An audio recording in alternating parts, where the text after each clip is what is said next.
Hey guys, welcome back to Insight Tennis Tour Stroke Series. My name is Rick Oldroyd.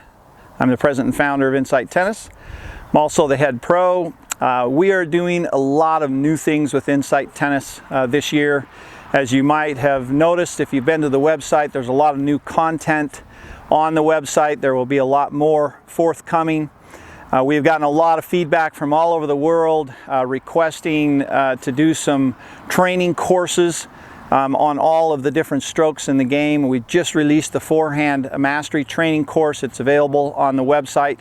Right now we're actually running a big promotion on it, and at a drastically reduced price initially. And I'll go ahead and put the link below the video here.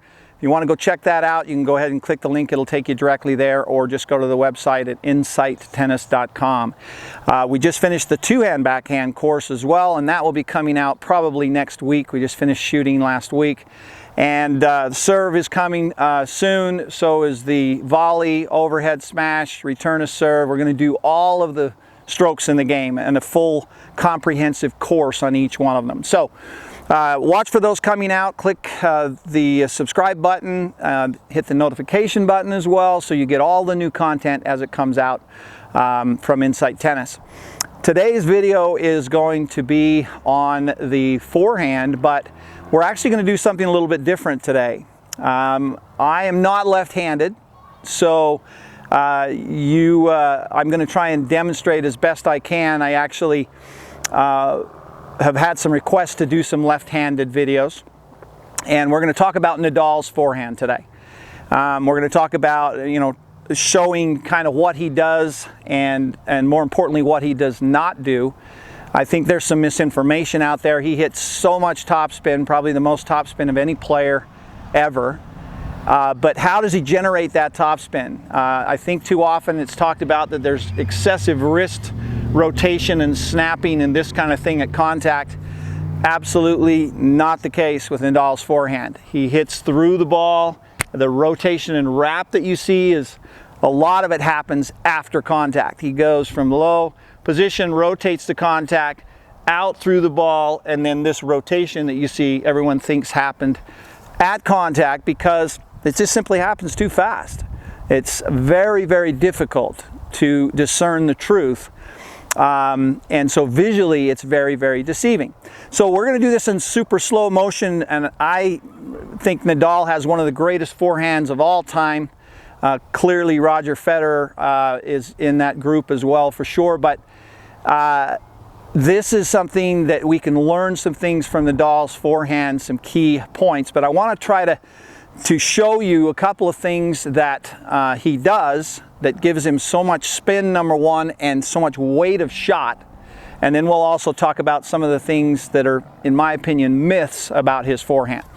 So first of all, I believe he has pretty much a semi-Western grip, or possibly even a little more towards the Eastern. Again, I'm not going to say that that's exactly what it is. He uses some variations, I believe. But let's go ahead and just assume that it's essentially close to a full Western grip, somewhere in between semi-Western and Western.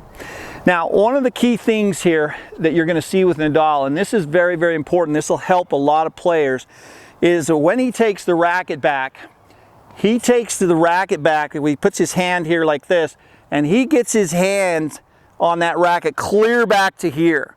Notice how that gives me a great shoulder turn. If I keep my hand on the racket, Djokovic does this as well. And so when you take your racket back, if you keep your right hand, in this case for left-handed players, on that racket, you're going to have that really good shoulder turn, okay? And that is a key element to a great ground stroke. Now, from this position, we're going to assume he steps into this ball. What he actually does here is when he lets go with his hand, just like a lot of players, obviously it's just going to go out in front here like this. But what happens from here is his racket actually lowers down like Federer's does, okay? But then before he hits, as he's starting to uncoil his body, you're going to see his racket releases back like this, okay? It's actually back here, but you get the idea. So from here, it's going to release as he's starting to uncoil. It releases back, and so he's got this great laid back lag position. As he comes back to contact, he holds that position as long as he can, but then centrifugal force catches up and it starts to release into the ball. Okay? So as he's coming back to contact, and this is one of the great myths out there. Everyone thinks that he's doing this kind of a thing at impact, rotating his wrist over independent of his body. In fact, it's even taught that way. But if you go watch super slow motion of Nadal's forehand, you're going to see absolutely not the case. Even on the buggy whip forehand or the bolo forehand, he still doesn't do that. He hits out through the ball, yes, from low to high. So how does he create that topspin that you see? Okay, so in my opinion, this is how that's created. So he takes his racket back, he's got that great shoulder turn here, all right, and now he's going to let go. Lets go, his arm comes out here for balance, and then as he starts to uncoil, the right arm will just get out of the way. But now what's going to happen is he lowers that racket down into position, and then he releases that racket back. So it comes down like this and then releases back abruptly. And notice the beautiful lag position I have here. As I'm coming back to contact, this is where the topspin comes from, guys. He comes back to here, and right there the racket starts to release into the ball.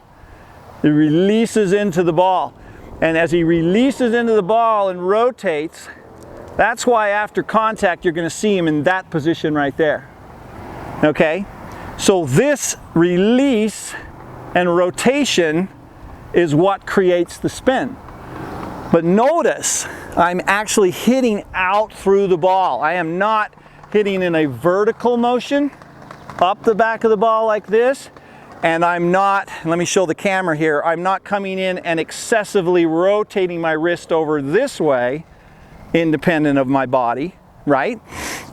So what do I do instead? I'm going to actually come here, so I'm going to step in, I'm going to lower my racket into position here, I'm releasing that racket back. As I come back to contact, watch carefully, centrifugal force starts to catch up, and my racket is going to release out through contact, okay? So that after contact I'm going to look like this, and sometimes he's even here. But from there, all he's doing is just releasing that racket, and it comes back and comes around on his right side here. So guys, this is why he hits the ball so heavy and why he hits the ball with so much spin and weight of shot. If he came into contact and did this brushing thing like so many people believe, there would be nothing on that ball. That's just simple physics, okay? He hits through the ball, even on the buggy whip forehand. Now let me show you what I mean by that. On that buggy whip forehand, same backswings, everything's exactly the same. Everyone thinks that there's more vertical swing on that. Absolutely not the case. Watch carefully. So from here, he's coming like this. He's got the great shoulder turn we've talked about, all right? So as he comes down, he lowers that racket into position.